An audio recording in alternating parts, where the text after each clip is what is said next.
Hey, what's up everybody? It's Vernon from Reptilia Exotica.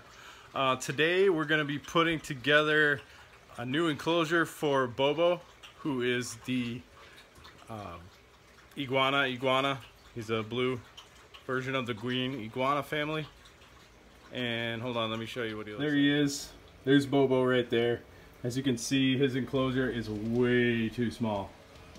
We acquired him pretty suddenly, and up until now we haven't really had a chance to get or build a new home for him. So I'm gonna kind of do like a it's not even an unboxing. I'm gonna put this thing together. I'm gonna see how long it takes me. I'm not gonna video it because it's probably gonna be boring as hell.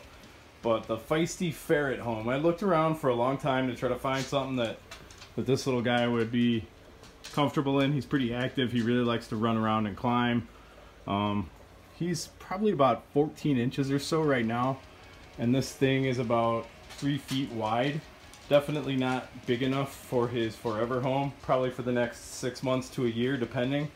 But the price was right. It seems like a really well constructed piece, so we're going to check it out after I get it built, and maybe I'll try to document the process of me trying to figure out how to put this giant Schefflera in there too, because we wanted to put that in there for Bobo to climb around on. It's pretty sturdy. It's got some nice foliage. He's probably going to destroy it, but we got it for like 10 bucks, so can't really go wrong even if he does kill it. If I can figure out how to put this in there, it's going to be interesting, so we'll see. Well, I got everything set up. It took me around an hour, and I was taking my time. I wanted to make sure I got it set up pretty sturdily and according to the directions. Basically, it's got a bottom shelf. It's decently sturdy. I mean, it's not heavy duty by any means. But then you've got your first level here.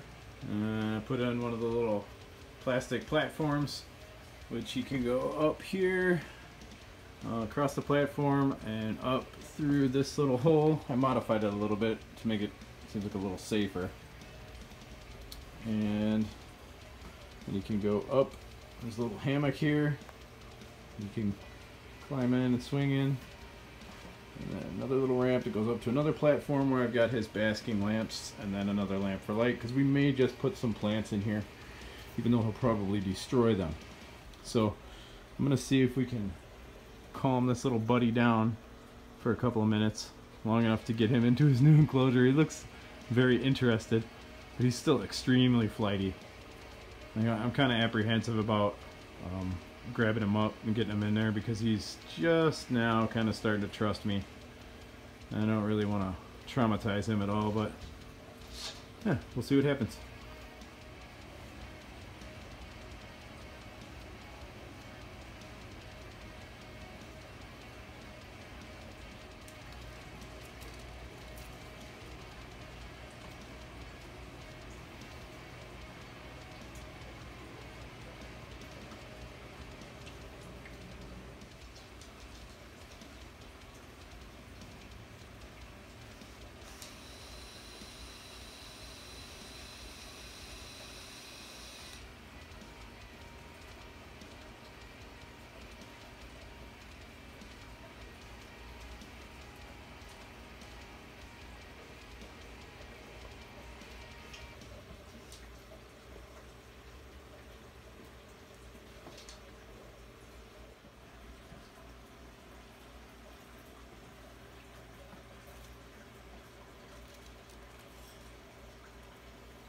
Oh, you found the king of the castle. King of the castle, king of the castle. But the problem is when you start making judgments on things, you start saying this is what it is, this is what it isn't. That's when there's a problem. So like you're saying, like, you know, you do have these really rich people that have figured something out, but they have uncooked meat in them. Oh, for sure. No, I'm not talking about maturity. I wasn't even meaning holistically as a human being. Right. Because there's certain things that we experience that we are pet. So it has now been approximately a month since I shot the first part of this video with this ferret cage, basically bare bones. We've done a lot to it in that time. As you can see, it looks a lot different. I'm just going to go over what we did and pretty much how Bobo's responded to all those things. The first thing was the lighting, basically, that we redid. So we had this LED light that I basically wired it up. It's a shop light, but it works really well in this scenario. It's pretty low profile, it's nice and bright, and it's low power consumption. So then over here, we've got a small halogen bulb and a ceramic heat emitter. This goes off at night. This stays on 24/7 to give him constant heat on his little basking spot there. And then we've got a 24-inch UVB. It's an Arcadia 6% tropical T5 high output bulb. Those things, I mean, they output a really good amount of UVB radiation. That's one thing that he was missing. And I'm gonna insert exactly his response. We did that about 2.5 or so weeks ago. We put the UVB on for him. His metal halide bulb that we have in there, it was supposed to provide UVB, but based on what you're about to see, he obviously wasn't getting enough energy from that. So check this out. Is just some buried stones that happen to line up. You know about Göbekli Tepe? No. Place in Turkey just excavated. It's old, well over 12,000 years old. 5% excavated. Yes, and it's just blowing the doors down in terms of everything that we know about the history, because what they've done there, like just the way that they can design it, it looks like. We also removed almost all of the the platforms from in here. So basically what he's got now is he's got his base level with his water, keep it nice and cool, then a little ramp, then his food bowl here. We've got a nice little palm.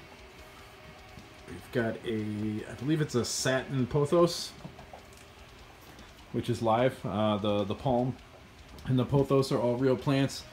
And then, for God's sake, I can't remember what this plant is called. It may be a syngonium, but he's been munching on the damn thing. Hopefully it's not going to kill him, because he seems to like munching on the leaves. A couple of fake plants just to give him some extra security, you know, in his basking spot. These are from his old enclosure, so we figured we'd give him something that he was used to, that he knew the smell, so that it wasn't going to freak him out too bad. We added some branches and vines for him to climb on. He's been utilizing those to get from his basking spot down to his food down there.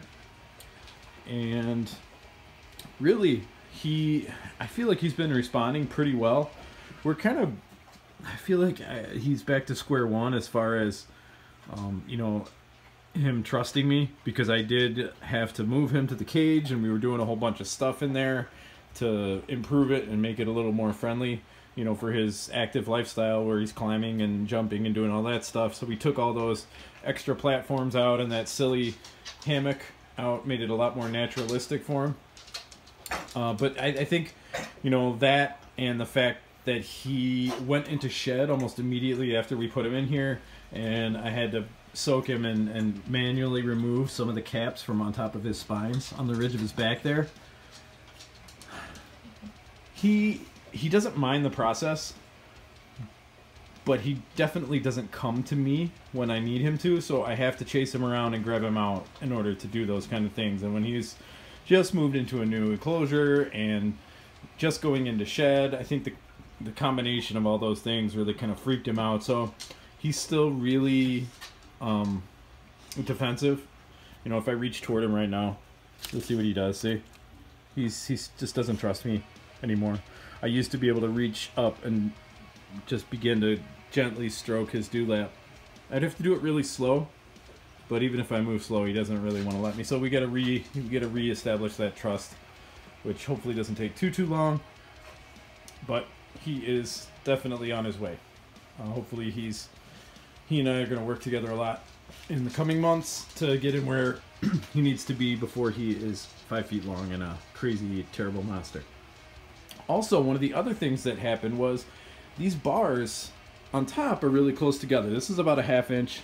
See, I can just barely stick my finger through there, so that's fine. I mean, he's pretty big, but these are about 7/8 of an inch apart here.